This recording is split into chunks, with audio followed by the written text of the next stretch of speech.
Boleh tersenyum dan tertawa di waktu yang bersamaan tidak? Boleh ya, diizinkan ya. Sudah terprediksi, jadi tidak mengagetkan karena sudah diduga akan.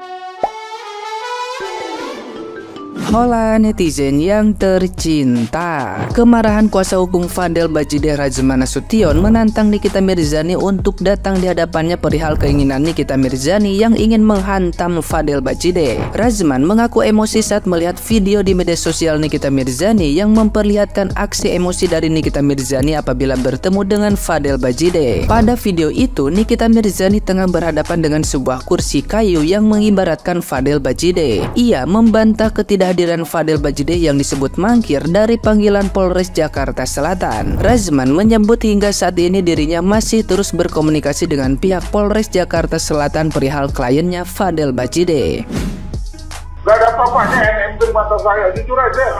Nah, ya kalau dia mau datang ke Polres, ketika klien kami diperiksa kan dia bilang mau ditendang, dipukuli, ya udah datang dong. Coba kau buktikan kata kami.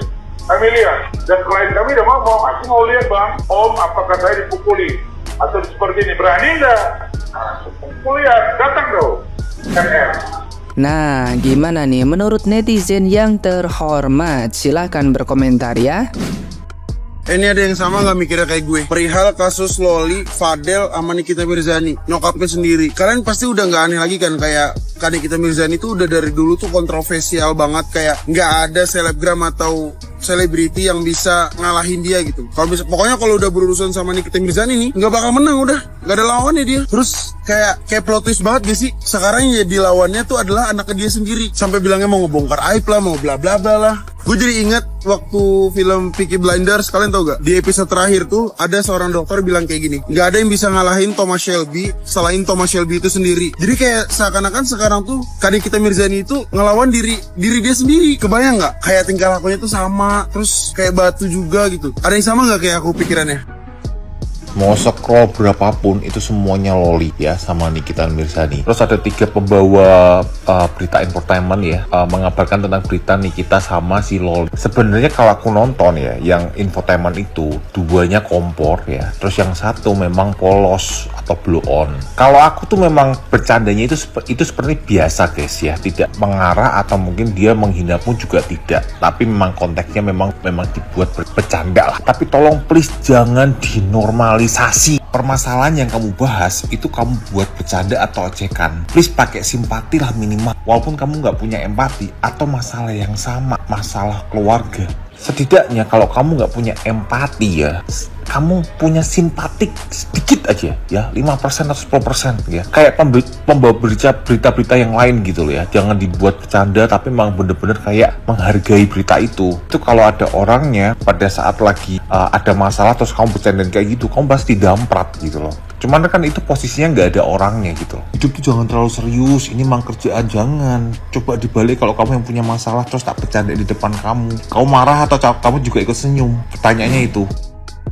Gue kok kayak kepikiran gitu, kayak mau nulis sesuatu ya, cerita ataupun bikin film mungkin ya, yang kisahnya itu diambil dari referensi ceritanya kisah hidupnya Loli gitu. Kok bagaimanapun gue ada sedihnya juga ya, apalagi pas tahu gitu dia ada mau pulang ke rumah ibunya tapi ibunya masih marah gitu sama kelakuan anaknya. Tapi bisa jadi pada saat dia mau pulang ya, bisa jadi dia memang beneran mau pulang gitu, mau minta tolong atau bagaimana gitu, sampai akhirnya dia ngerasa kok gue jadi sendirian lagi, dan terus akhirnya dikerjain lagi dia tuh sama Fadel. Kurang ajar emang. Tapi jujur sih gue ada sedihnya ya. Ada satu sisi dimana yang namanya umur segitu pikirannya juga belum mateng banget gitu ya. Ya gimana ya, coba deh penulis, produser film bisa nggak nih ya dikembangin gitu based on cerita ini. Siapa tahu ada banyak hal yang bisa kita ambil dari kejadian ini gitu,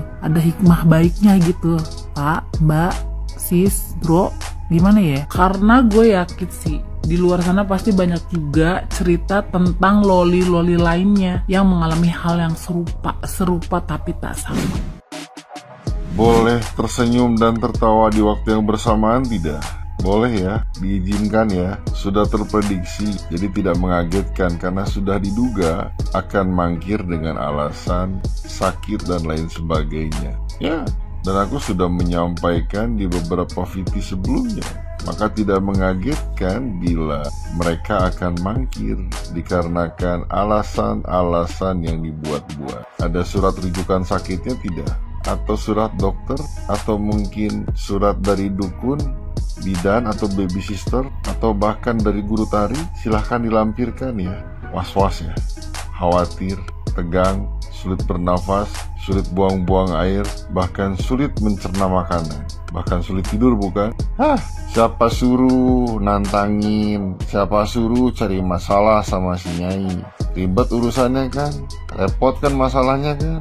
Siapa suruh? Udah tahu khodamnya si Nyai ini mau, lu punya khodam cacing kremi, repot kan? Si Nyai tanpa khodam aja udah sulit dilawan, apalagi pakai khodam. Makanya kalau cari masalah tuh ya, lihat orangnya siapa, jangan salah kandang.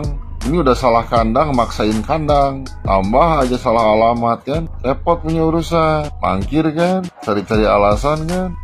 Selamat menikmati. Entah disadari atau tidak, pada dasarnya Mr. Potato dan terkodel-kodel sedang menambah masalah baru, bahkan bisa dikatakan menambah perkara baru. Ya, saat terkodel-kodel dan Mr. Potato melakukan press conference lalu menunjukkan hasil USG, itulah yang menjadi perkara baru. Karena USG dilakukan tanpa sepengetahuan orang tua, tanpa seizin orang tua. Karena harus diingat, L masih di bawah umur. Alright. Maka lucu saja dan menimbulkan pertanyaan, mengapa dokter tersebut mau melakukan USG namun tanpa izin dan tanpa sepengetahuan orang tua. Itu pun menimbulkan pertanyaan karena hal tersebut dapat dikatakan ilegal karena tidak adanya izin dan sepengetahuan orang tua. Nah lo, merembet kemana-mana kan? Ya, maka dapat dikatakan Mr. Potato dan terkodel-kodel sudah melakukan pelanggaran hukum. Bahkan dokter yang melakukan USG pun dapat dituntut secara hukum. Ada konsekuensi hukum dari tindakan medis yang dilakukan tanpa sepengetahuan orang tua, tanpa seizin orang tua. Ayo, nama masalah baru kan? Nama perkara baru kan? Kosong sih. Mr. Potato katanya paham hukum, namun malah melanggar hukum. Anda ini paham tidak? Bila L itu di bawah umur, otomatis apapun tindakan yang dilakukan, terutama terkait medis, harus sepengetahuan dan seizin orang tuanya. Tidak bisa serta-merta melakukan USG tanpa sepengetahuan dan tanpa seizin orang tuanya. Masa hal tersebut tidak difahami sih? Aduh, Mr. Potato. Katanya pakar hukum, katanya ahli hukum, kok malah melakukan pelanggaran hukum? Masa hal simpel seperti itu saja tidak difahami dengan baik sih? Aduh, Mr. Potato.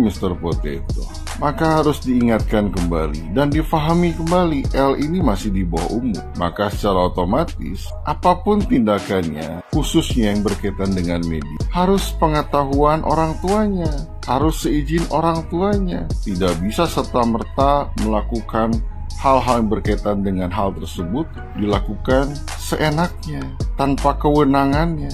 Tidak bisa. Maka pada akhirnya akan menambah problematik hukumnya, baik untuk Mr. Potato maupun untuk terkodel-kodel. Nama masalah bukan? Bukannya memperingan masalah, malah memperumit masalah. Anda keren. Selamat menikmati. Lagian yang dipermasalahkan itu bukan di bulan September, melainkan di bulan-bulan sebelumnya. Kalau tidak salah di bulan Juni atau Juli dan lain sebagainya. Maka pertanyaannya, untuk apa melakukan USG? Apalagi tanpa seizin dan sepengetahuan orang tua. Blunder kan? Blunder, membuka borok sendiri. Nice and slowly, pada akhirnya akan terbuka dengan sendirinya, disadari atau tanpa disadari, oleh Mr. Potato sendiri dan oleh terkodel-kodel sendiri. Salah strategi sih. Selamat menikmati.